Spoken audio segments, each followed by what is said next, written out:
Hello everyone and welcome back to Nate the Hoof Guy. On today's video, we've got a cow who doesn't want to put any weight on her right front foot. So let's get this foot picked up, see if we can figure out where the problem is.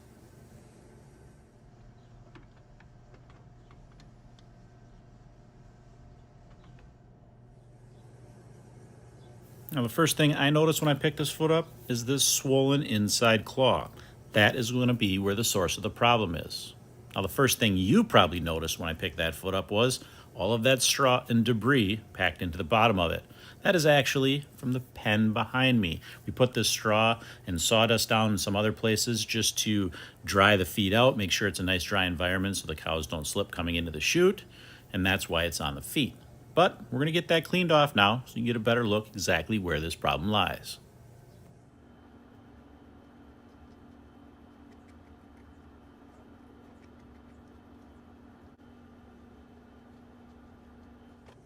Now that we've got that straw removed, we can see where that problem lies. So let's get into this trim.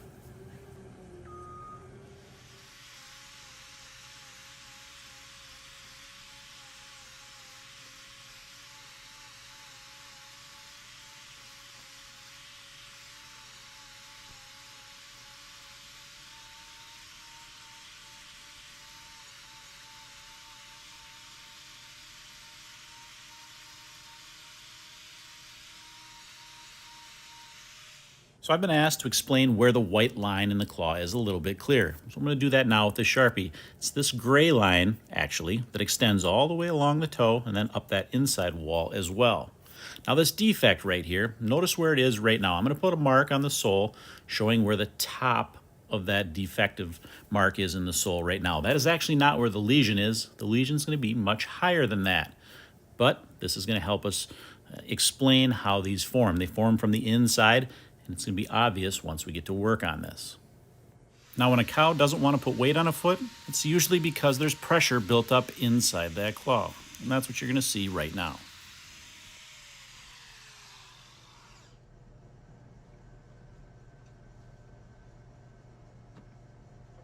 I think we can all imagine the relief this must bring.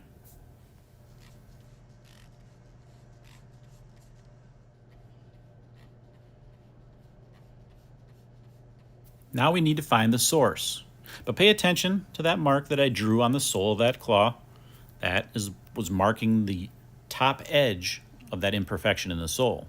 But that's not where the lesion is going to be. It's actually going to be higher. We're going to uncover that now.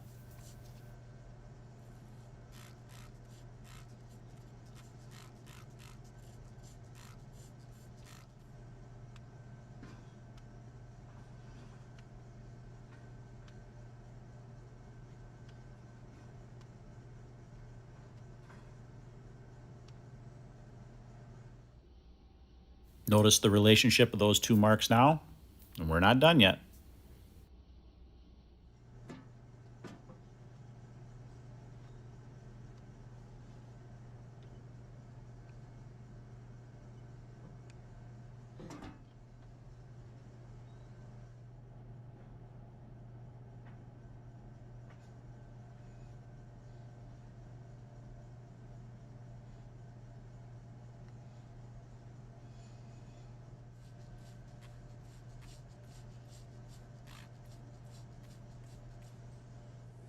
Now look where that mark is.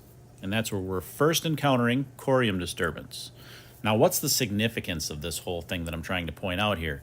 It's that these defects actually start from the inside of the foot, not from the outside in. What happens is as that foot is growing, something happens where that white line doesn't form correctly. It doesn't attach that sole and that outside wall correctly. So we end up with a void there, a slight imperfection, a perforation in that white line. And ultimately, when that foot grows out all the way and that crack becomes exposed to the outer elements, that's what allows the bacteria to get into that claw and ultimately infect that corium. And this is kind of evidence of that. You can see how that mark, when we first started, was way down the foot. There was no other imperfections in that sole whatsoever, except way down there. And then ultimately, we've got an area here that opens up way up higher than that, just showing that that is starting from a grow point inside the foot. As that foot grows out, that mark is going to work its way down toward the toe, and that's what we're seeing here.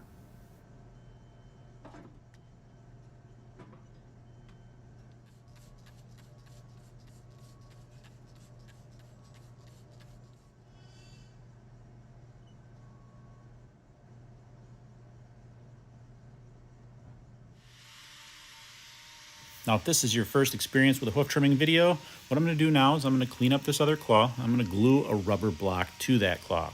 And what that's going to do, it's going to elevate that injured claw off the ground. It's going to allow her to put all of that weight on that good claw, giving that injured claw time to rest and to recuperate. And the white powder that I'm applying now is called salicylic acid. That's just going to help prevent any bacteria from colonizing in that area. Make sure we get a nice speedy recovery with this foot. I'm going to put a wrap on that to hold that in place. And this girl is ready to go. And if you want to follow along and see how she recovered, hit that subscribe button and you'll get updates when I post new videos of her updates and others. As always, guys, thanks for watching, and we will see you all on the next one.